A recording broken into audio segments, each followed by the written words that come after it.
What's up guys, Chris here from Mainely Mesh, and today I'm going to be giving you guys a review of Mesh Dynasty meshes. There are a whole bunch of offerings coming from the new Mesh Dynasty, so I'm going to give you a brief overview of the full spectrum of what they offer and then mostly focus on this Force Rhombus mesh because it's by far the most unique and probably what you have the most questions on. Welcome to Late Night. How's everybody? Sorry, I got Seth Meyers queued up for after this. Starting with their most standard option, if you are looking for just a super cool colorway for your standard 10 diamond mesh, what you're going to want to look at is the Force Hexagon 10. Force is just their name for the style of mesh, like Hero. Hexagon is your standard mesh construction. It's a hexagonal shape, and then 10 indicates that it has 10 diamonds across, so it's a 10 by 9. Which is your standard mesh construction. I love this mesh. It is most similar to a Hero mesh construction, except from what I know, it doesn't include that Integra style, which has that kind of deadening effect that I talked about in which mesh do I want. Oh, I'm wearing my blue light glasses, aren't I? Sorry. But so as a result of not having that Integra, which I don't like, it's a great piece of mesh. It's got nice snap, good consistency, very solid piece of mesh overall, and comes in an insane array of colors. So if you're really looking to spice up your stick, I would take a peek at this mesh. As far as their newest offering, the Divine 9 goes, I personally haven't tried this out yet. I like the way it looks. It's essentially a 9/8 construction with slightly larger diamonds. Hexagons. Worth a try. It's going to perform overall pretty similarly to a 10 diamond mesh, but I like the idea of slightly larger diamonds without going all the way to what did they used to call it? Monster mesh. Only thing to keep in mind for this mesh is that since it is a larger diamond construction, if you typically use a stacked SI in your patterns, you're probably not going to be able to pull one off with this without it being too whippy.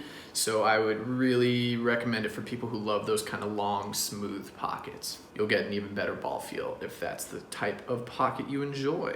They also have some goalie options. The Mean 14 and the Defiance kits are the two that come to mind, although I feel like they had So the Mean 14 is 14 diamonds across, which is slightly smaller than your typical 12D diamond construction. Defiance is a little bit funkier. What it does is it has a rhombus construction on the outside and a hexagonal construction on the inside, in theory giving you a bit more smooth ball pattern through the mesh while still getting the depth that you get with those diamonds. As far as both of these meshes go, I'd be pretty pressed to say they're better than a String King goalie construction. I don't think they are. I think Grizzly is by far the best goalie mesh on the market right now, and really haven't seen anybody touch it in terms of weight. Fiber's been out there kind of pushing the weight a little bit. Some of that comes from them just cutting the mesh a little bit shorter though. And so these goalie meshes for me, they're fun. They have some crazy colors, but as far as performance and stringability goes, I haven't enjoyed them as much as I have other meshes on the market. So if you want some pizzazz in your stick, go for it. They're solid, but they're nothing crazy special. If you are a women's player, I would definitely check out Ignite mesh. It's a really cool hybrid construction. Do I have any women's stringer followers?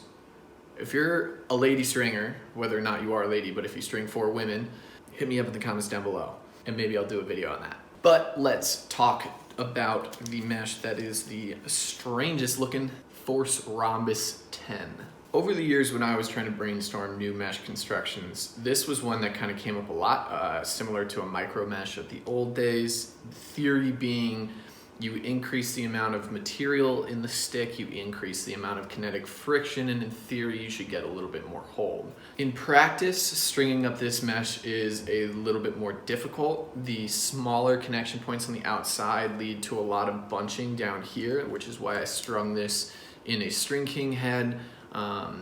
In a typical head with fewer sidewall holes, you're going to have to do a lot more bunching, a lot more 2s, sometimes a 3, which feels a little different to what you're used to with a typical 10 diamond mesh, hexagonal 10 diamond mesh. More important than that though is the actual pocket shape to me. So if you recall from my perfect pocket video, I prefer a very U-shaped channel.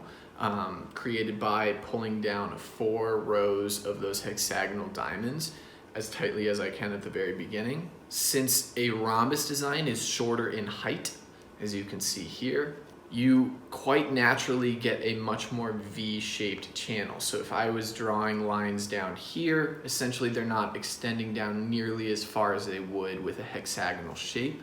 What I see with a lot of pockets strung with Force 10 rhombus, so many words, are pockets that get deep pretty high up, but then have a very steep shelf to this flatter part of the head where the ball releases. So it's kind of this higher pocket that then quickly releases, which is just not my style at all. So definitely while this mesh is going to give you a lot of smooth release just because these diamonds are so small, it just doesn't perform the way I like my pockets to perform. I haven't tried the Rhombus 9. If I was gonna try one of these rhombus meshes, that's what I would go to, as it would perform a little bit more similarly to your hexagonal shape. But if I'm being perfectly honest, this mesh just didn't perform in actuality the way that I hoped it would in theory.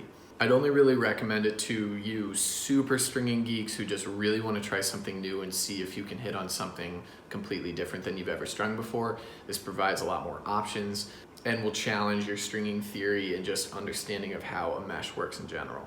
So in summation, coolest part about Mesh Dynasty are the colors.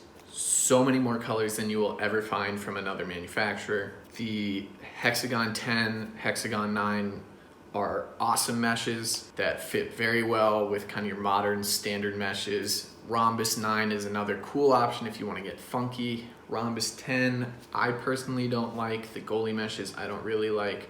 The Ignite women's mesh, I really like. I didn't even talk about recoil mesh. It's wild. I would never use it, but if you really want to go gangbusters and try something new, give it a go. And that's the lineup from the Mesh Dynasty. Thanks so much for watching, guys. Make sure you guys like, comment, subscribe. I believe my next videos are going to get into some specific head reviews. So fingers crossed. I'm in the middle of midterms right now, but I should be wrapping those up soon.